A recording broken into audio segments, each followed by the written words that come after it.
Wow. It's first time I see like this in Zagreb. It's all white. Nice. Look at that. Wow. Wow.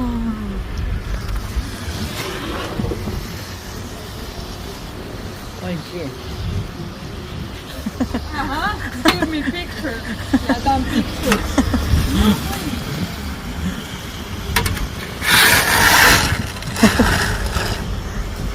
That's heavy. Yeah, it's ooh. Ooh. Wow. Look at the paligid, guys. It's all white. Yeah. Everything is white. Even here in my foot. Yes.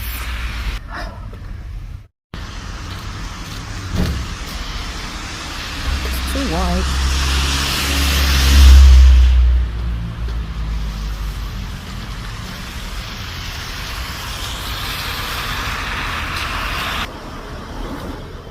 So you know guys, pauwi na ako galing trabaho.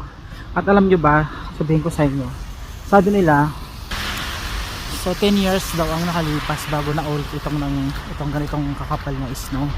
At ang ganda na tignan nyo naman kung gaano kakapal, di ba? Sarap. Masarap sa feeling, ang puti-puti sa mga paligid. So yan po.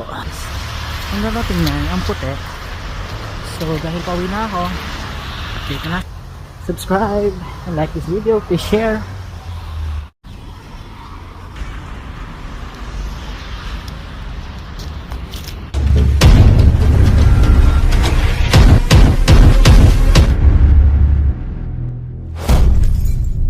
Hi mga beb.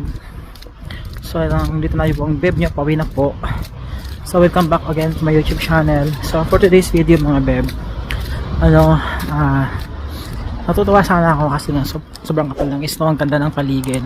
Pero habang nag-aantay ako dito sa may tawiran, habang patawid ako, peste yung, sorry ha sa salitang sinabi ko, yung ambulansya. Alam naman niya may nakatayo doon, dumaan doon sa tubig, nilakasan niya talaga, sinadya niya para talsikan ako, kainis.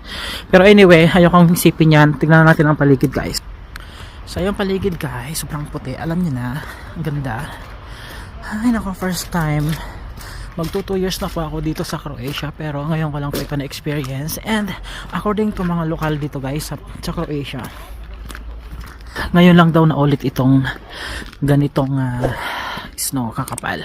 Kasi nangyari daw ito 10 years ago, 10 years, 11 years, something like that. Yes, tignan nyo naman ang kapal na nyo, ang kapal ng mukha nila, ang kapal, lalo na yung talsik sa akin ng tubig sa daan. Ang kapal talaga ng mukha niya. Ayan. Dober dan. Sa likod ko, ayan, nililinis niya yung car niya kasi nga punong-puno ng yelo. So ayun po mga bebe. So alam nyo guys, sa totoo lang, mas masakit sa kamay ang lamig ng walang snow kaysa sa may snow. Tignan mo guys, wala akong gloves ha, pero kayang-kaya yung lamig, hindi siya masakit sa kamay. Pero pag walang snow, yung lamig niya, ang sakit sa kamay. Grabe, pero ayun, kayang-kaya naman. Kaya ako sa inyo, mag-subscribe na kayo sa YouTube channel ko. Dahil napakaganda talaga. This is the most memorable or unforgettable experience dito sa Croatia. This is the most, yeah. Ayan. Ayan po ang Namaste. Hello. How are you? I'm good, thank you. Ayun, mga galing sa Nepal yun mga beb. So, yan. So, kailan kaya mauulit ito? So, today is January 19, Friday 2024. Friday, January 19, 2024. So ngayon po siya nangyari ulit after 10 years. Yan. 11 years rather. Ayan. After 11 years, ngayon lang po ulit nangyari ang ganitong kakapal na snow. As you can see guys. Ayan. Ako po. Aray ko. So, tiis ganda tayong maglakad dito ngayon. Tiis ganda tayo kasi nga may mga sasakyan na dumadaan. So, dito tayo dumaan. Ay, ang ganda. You make a snowman? You make a snowman? Sorry, I don't speak English. Oh, okay. So, hindi daw siya hindi daw siya nag-English. So, ayan. Yun. Sorry, I don't speak English, pero sa English yung sinabi niya. Charot. Kainis. Hala. Sige, kayod ng daanan. Ay. Yung mga dinadaanan ko, Beb. Beb, tignan na lang yung paligid, Beb. Panoorin nyo kasi ang ganda talaga. So, enjoyin nyo yung paligid. Enjoyin nyo yung mga dinadaanan natin, Beb. Enjoy nyo, Beb, yung dinadaanan natin. Kasi nga, ngayon lang ito natin na-experience. Ilang taon na ba tayo dito sa Croatia? 1 year and 4 months, something like that. Pero ngayon ko lang na-experience to. Nag-i-snow dito pero hindi ganito kakapal. Ang snow dito kumbaga sa ulan is ambon-ambon lang ang snow talaga dito. Pero ngayon, wow. Yes. Alam mo yun? Ay nako. Memorable talaga. This is unforgettable experience, mga beb. I hope nandito kayo, ma-experience niyo rin ng ganito. Sobrang lamig. Alam mo yun? Napakalamig. Ganito kakapal na dinadaanan ko sa daanan ng yelo. Walang ganito in my 1 year and how many years? 1 year and hello. Hi. May kumakaway doon sa bintana. Pinibidyohan ko kaso wala na. Grabe, tuwang-tuwa sila mga beb. Oh, yung mga bata. Kasi ngayon lang daw talaga na-experience nila to after 11 years. Yan daw talaga ang pinapangarap ng mga bata dito para ma-experience nila. At ito na nga, na-experience nila. Tingnan mo, nag-i-enjoy sila yung mga estudyante. Oo. Eskwelahan kasi yan dyan. School yan dyan. Tingnan mo, nag-i-enjoy yung mga bata. They are enjoying themselves. Tingnan mo. Ay, gumagawa sila ng snowman. Ang galing. Ay, yung mga bata, oh, naglalaro sila. Ang cute. Nakakatuwa. At ngayon, so ito, tignan nyo naman, sobrang puti ng paligid. So tatawid tayo sa kabila, mga beb. Ayan, padaanin muna natin. Kuya. Ayan. So kung anong itsura dito, kasi excited talaga ako umuwi kasi titignan ko kung hanggang doon sa bahay na tinitirhan ko ganito rin. Kasi doon sa bahay na tinitirhan ko is liblib siya. So titignan natin, ito yung dinadaanan ko. Papasok pa uwi, ito yung dadaanan ko. Pero tignan naman dito. So kung dito sa mga kapitbahay is ganito kakapalang snow, tignan ko kung meron din doon sa bahay. Parang excited. Na-excite ako na paglabas mo ng pintuan ng bahay nyo. Wow! Snowman! Kanina nga, ang tugtog kanina sa radyo kasi ang ginagamit namin sa store is radyo lang, FM. Yan ang ginagamit namin doon. Ay, wow. FM radyo lang pinapakinggan namin na tugtog sa store. So, ayun. Ang pinatutugtog nila kanina ay pang Pasko na. Pasko pa rin ba? January mag-February na. Ang tugtog nila is let it snow, let it snow, let it snow. Tapos ano ba yung isa? May isa pa. Dabardan. May isa pang pinatugtog na yung winters. Basta ganun. Basta pang Pasko. Sabi ko ay nakakatuwa. So pang snow talaga yung mga kantang ganun pala, sabi sa isip ko kanina. So yun mga beb. So yung mga kapitbahay namin dito. So malapit na akong nakarating sa bahay. So titignan natin kung anong itsura ng bahay namin. Dahil wow. Diba? So ganito na lang ang pag-video ko, pa-portray na lang kasi nga para mas makita natin ang maayos. Kasi kung landscape, para ang hirap. So i-portray na lang natin.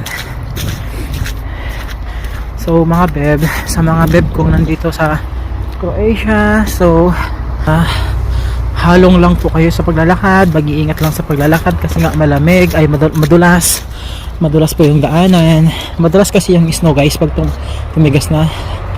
Namaste. Nepali from Nepal po yun mga beb. So ayan, ito yung mga kapitbahay namin. So excited na ako makarating sa bahay.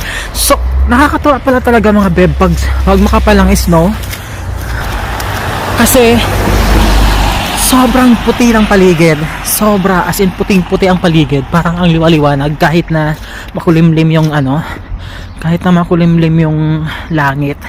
Pero ang puti-puti ng paligid, ang liwaliwanag. Kasi nga syempre nga ang puti ng paligid. So ang liwanag niya tingnan.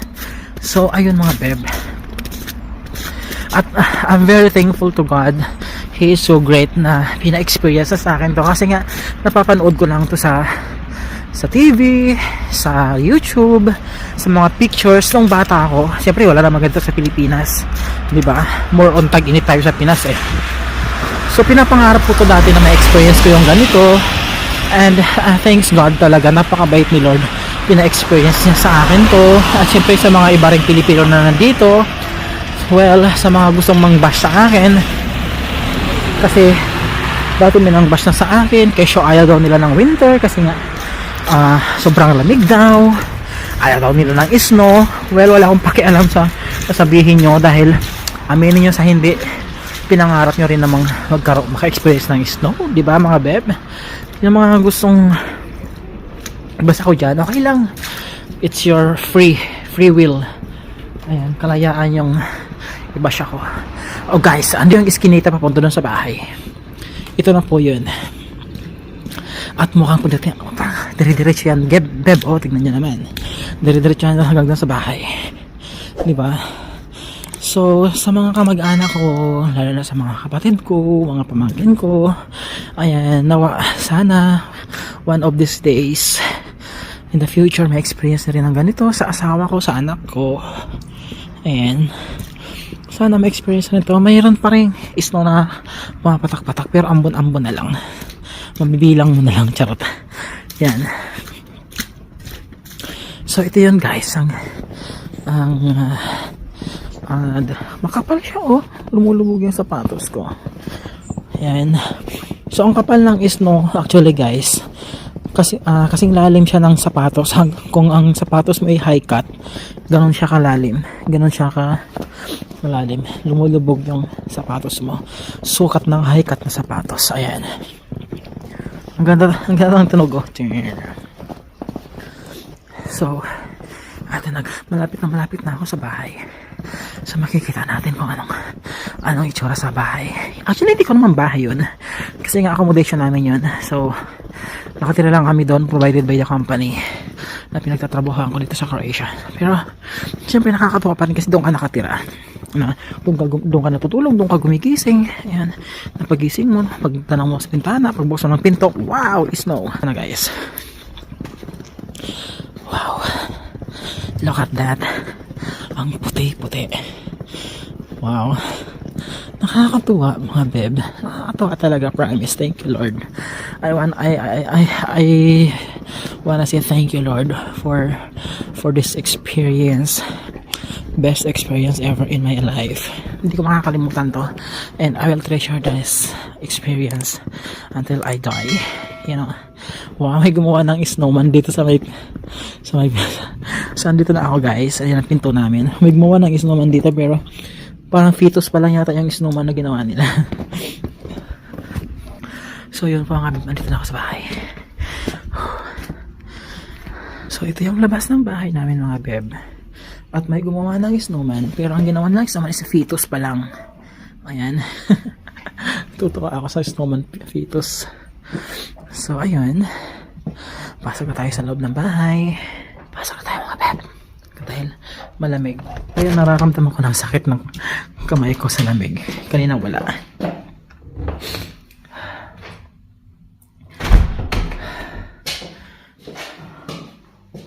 Tingnan natin sa may bintana, beb. Tingnan natin sa may bor. Tingnan natin dito sa may bintana kung ano sa labas. Wow! Ayan po yung labas dito sa may likuran namin. Yan. Super beautiful. Alam mo yan. So ayun po mga beb, maraming salamat sa panonood ng ating snowing vlog experience. Napakasarap sa feeling. So ayun po, maraming salamat. I hope nagustuhan nyo to at sana sa magusto mong basyakin, go ahead. Bash na lang ako. Wala akong pakialam. Basta ako nag-enjoy ako at masaya ako na na-experience ko tong snow. So ayun po, maraming salamat ulit sa panonood ng video na to. Paki-like na rin, paki-share na rin para makita na rin ng mga iba nating mga beb na saan mang dako ng Pilipinas na meron talagang totoong snow na hindi lang ito sa fantasya natin nakikita ng mga bata tayo. Dahil ito na-experience natin. So thank you so much. See you again in my next vlog. Bye!